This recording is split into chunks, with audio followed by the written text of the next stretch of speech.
Hi, my name is Dr. John Douillard. I want to talk to you today about vegetable oils, particularly polyunsaturated fatty acids or omega-6 vegetable oils. Vegetable oils like canola, soy, sunflower, safflower, corn oil, grapeseed oil, all of these are vegetable oils. In 1960, when they took saturated fats out of our diet, they replaced them with these vegetable oils. And these vegetable oils lowered cholesterol, and therefore they thought they were good for heart disease. But now numerous studies have shown that when people replace a saturated fat diet with these omega-6 vegetable oils, it actually lowers cholesterol, but it actually increased the risk of heart disease and heart disease-related death. There's a lot of confusion in the industry whether these vegetable oils are actually quite good for us or bad for us. There is science show that they actually sometimes help heart disease. There's some studies that show they do nothing, and there's definitely studies that show that they are pro-inflammatory and cancer-causing, and they actually increase the risk of heart disease. So where do we get logic around all these diverse studies? One, we know that these seeds are protected by a layer of antioxidants, and they're very, very vulnerable to oxidation, the oils in these seeds. And when you press them, bleach them, deodorize them, and boil them, they become damaged, highly oxidized, and they become toxic, and there's good science behind that. So in nature, the seed stays dormant all winter long, the spring heat starts to open them up, and then the oils are used for germination, and they're used right away. But if you take the oil out of the seed and you stick it in the plastic bottle on a grocery store shelf, the ability for that to be oxidized, or for it to not to go rancid on the shelf, they had to strip all the antioxidants and all the nutrients, anything that could go bad, they took out of that by bleaching and deodorizing it, and that becomes a problem. So we have to wonder, why are these used so prevalently in our culture? Well, those vegetable oils turned out to be great preservatives, because when you bleach and boil everything out of them, they'll keep a loaf of bread squishy for a month. They put it in packaged foods, frozen foods, cookies, candies. All these oils turned out to be things that would extend the shelf life. Not your life, but the shelf life of the product. And it turns out that the microbes, which make up 90% of us, want nothing to do with those refined, bleached, deodorized vegetable oils. That's why they'll stay on the shelf and things won't go bad. So you got to think, boy, is it really the best thing for me to do to eat these foods? Even expeller-pressed, organic expeller-pressed canola oil has been shown in some studies to reduce heart disease. I agree with that. There are studies out there, but also it's shown that those expeller-pressed organic canola oils had up to 5% trans fats, which are known to cause heart disease. So when you think about it logically, eating a nut and a seed or in nature, in an ancestral diet kind of way, absolutely, we ate nuts and seeds and therefore got omega-6 fatty acids all day long. But in nature, historically, ancestrally, did we actually press the nut and the seed to get the oil? That would be pretty impossible.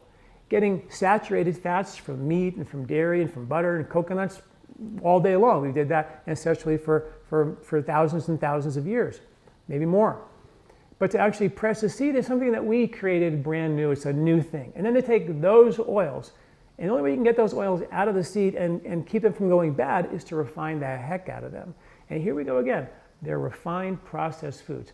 So we think that even expeller pressed is really going to be healthy for our vegetables, but it's not. All that means is they didn't use any solvents or chemicals to extract the oil. They just used heat or a press to make that happen. So the book is out in terms of the science, and I can give you science on both sides of the aisle with these omega-6 fatty acids. Omega-3 polyunsaturated fatty acids, fish oils, have been shown to actually raise cholesterol but lower the risk of heart disease. Omega-6 fatty acids in most of the studies are shown to be somewhat pro-inflammatory. They lower cholesterol, but they don't lower the risk of heart disease. So what do we do? I think that I would suggest that when you look at packaged foods, you're going to see these oils as preservatives. And I would highly suggest in your breads and any of your packaged foods or frozen foods, really look for those vegetable oils and avoid them. They're something that in nature it would be very difficult for us in a natural way. If we think about ancestral genetics that got us here, what did we eat historically to get us here? We didn't press oils out of vegetable seeds. That didn't happen. We chewed the vegetable seeds and got the omega-6 fatty acids, no doubt. And the other thing is that they found in studies when they had a really good balance between omega-3s and omega-6s, really good things happen. Heart disease went away, good things happen.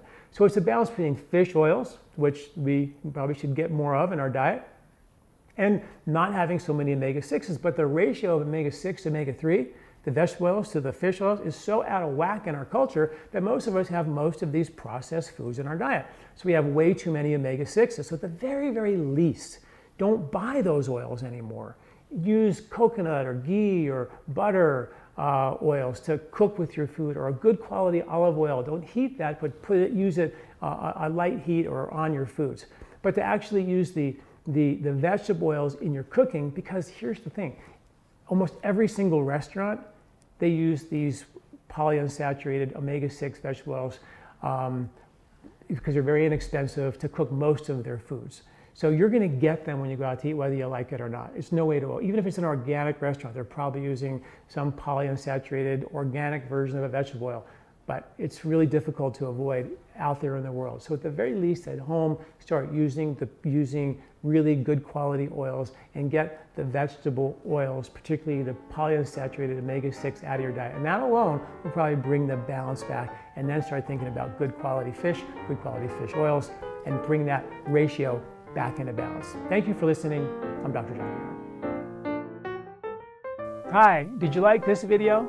Do you like our content here at LifeSpa? You can subscribe to our YouTube channel at youtube.com/John Douillard right here and get this valuable content every week in your inbox. This recording is brought to you by LifeSpa, where ancient Ayurvedic wisdom meets modern science. Get access to free health video newsletters by Dr. John at lifespa.com. These statements have not been evaluated by the FDA. These products are not intended to diagnose, treat, cure, or prevent any disease.